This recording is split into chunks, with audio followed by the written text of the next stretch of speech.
Jérôme Béglé pour la politique ce matin. Jérôme, vous aviez envie de souhaiter un bon anniversaire à Manuel Valls. Et oui, l'ancien Premier ministre de François Hollande fête aujourd'hui ses 57 ans.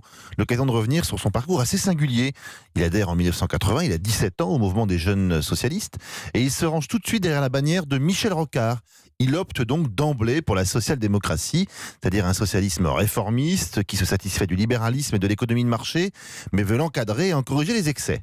Plus encore, comme jeune maire d'Évry, puis comme jeune député, il est un tenant de l'ordre et de la sécurité, des valeurs qui n'ont pas toujours très bonne cote à gauche. Lors des primaires du PS en 2011, il arrive en 4e position derrière Ségolène Royal, Arnaud Montebourg et François Hollande, et il rallie sans hésitation le futur président.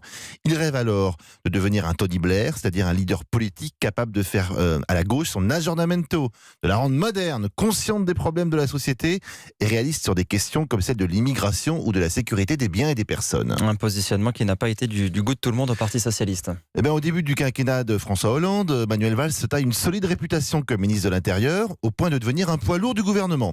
Après la sévère défaite du PS au municipal de 2014, et alors que la majorité commence à se fracturer, le président l'appelle à Matignon pour remplacer le falot Jean-Marc Ayrault. C'est à partir de là que tout s'est déréglé. Coincé entre les frondeurs qu'il exécrait et un président qui s'en méfiait, Manuel Valls découvre le pragmatisme et donc l'immobilisme en politique. Conscient que François Hollande sera incapable de se représenter, il veut incarner ce centre-gauche qui gouverne alors tout en Europe. Il croit déceler une fenêtre de tir, mais patatras, la fusée Macron était déjà sur son pas de tir.